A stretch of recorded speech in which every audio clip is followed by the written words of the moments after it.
ہمیشہ اخلاق سے بات کرو، کیونکہ انسان پر سب سے زیادہ مصیبتیں اس کی اپنی زبان کی وجہ سے آتی ہیں۔ جب گناہوں کے باوجود اللہ کی نعمتیں تمہیں مسلسل ملتی رہیں تو ہوشیار ہو جانا کہ تمہارا حساب قریب اور سخت ترین ہے۔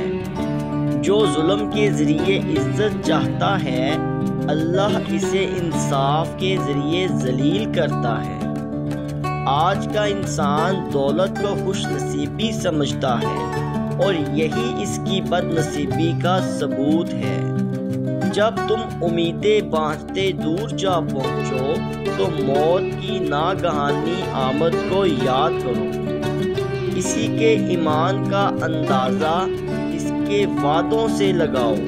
انسان کی انسانیت تب ختم ہوتی ہے جب اسے دوسروں کے دکھوں پر ہنسی آئے۔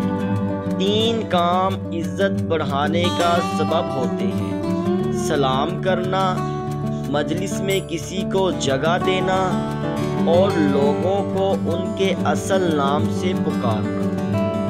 جب تمہیں کوئی تحفہ دیا جائے تو اس سے بہتر واپس کرو، اور جب کوئی نعمت دی جائے تو اسے بڑھا کر دو۔ اتنی جلدی دنیا کی کوئی چیز نہیں بدلتی جتنی جلدی انسان کی نیت اور نظر بدلتی ہے۔ مشکل وقت دنیا کا سب سے بڑا جادوگر ہے، جو ایک لمحے میں آپ کے چاہنے والوں کے چہروں سے نقاب ہٹا دیتا ہے۔ جس انسان کی جان نکل جائے وہ زندہ نہیں رہتا، لیکن جس انسان کا احساس نکل جائے وہ انسان ہی نہیں رہتا۔ بیوی سے آہستہ اور نرم لہجے میں بات کریں۔ بیوی کا دل بہت نازک ہوتا ہے۔ سنت نبوی ہے کہ بیوی کے ساتھ نرمی سے پیش آؤ، چاہے خود کمزور ظاہر ہونا پڑے، بجائے اس کے کہ بیوی پر ظلم اور سختی کر کے خود کو دلیر ظاہر کرے۔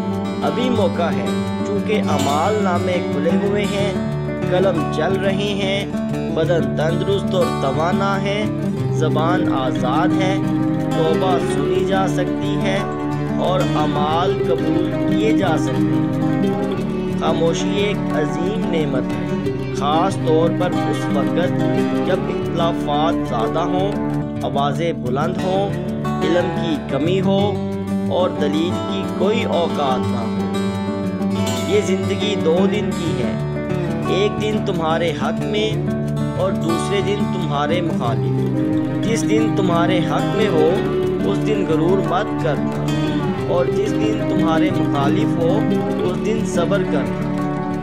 جس پر نصیحت اثر نہ کرے وہ جان لے کہ میرا دل ایمان سے خالی ہے۔